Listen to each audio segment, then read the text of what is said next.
Bonjour à tous, dans cette vidéo nous allons apprendre à extraire des molécules. On peut vouloir extraire des molécules pour en récupérer les arômes.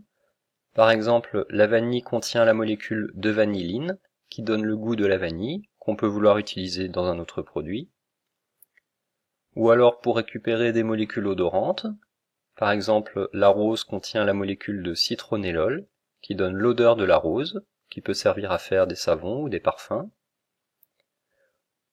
On peut aussi vouloir récupérer des principes actifs pour en faire des médicaments. Par exemple, le saule contient la molécule d'acide salicylique, qui peut être transformée en aspirine.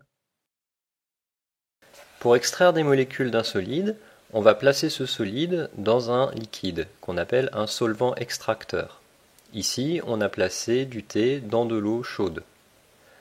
Au fur et à mesure, certaines molécules présentes dans le thé vont passer dans le solvant extracteur. On a réalisé une extraction solide-liquide. Le solvant extracteur doit être choisi de manière à ce que l'espèce chimique soit la plus soluble possible. Pour le thé, on préfère prendre de l'eau chaude plutôt que de l'eau froide. Pour certains produits naturels, on peut aussi utiliser une hydrodistillation. C'est en fait une extraction solide-liquide améliorée. On va placer le produit naturel dans un ballon avec de l'eau et on va chauffer. L'eau, en s'évaporant, va entraîner avec elle les huiles essentielles de la plante.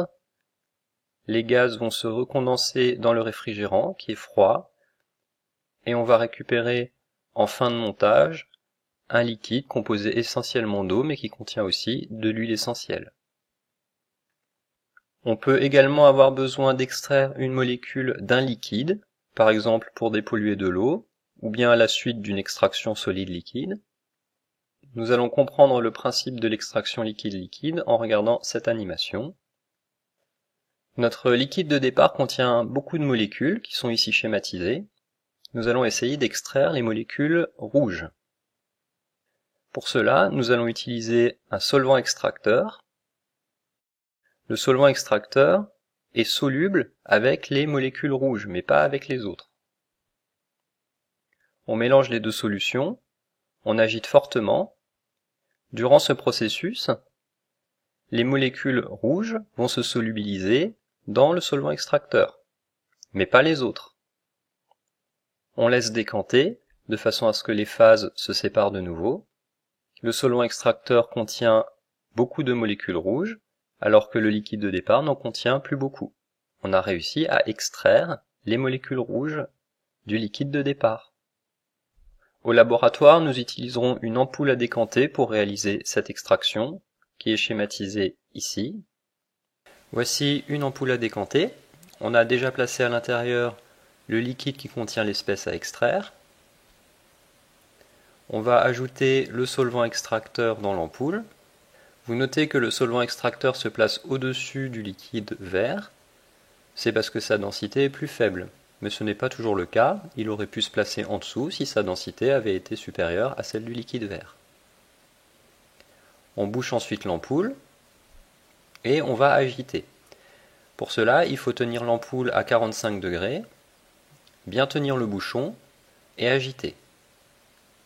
Très régulièrement, il faudra ouvrir le robinet pour dégazer, c'est-à-dire pour laisser s'échapper les gaz qui se forment à l'intérieur de l'ampoule du fait de l'agitation. Si on ne le fait pas, la pression va augmenter et le bouchon risque de sauter, on perdrait ainsi tous nos liquides.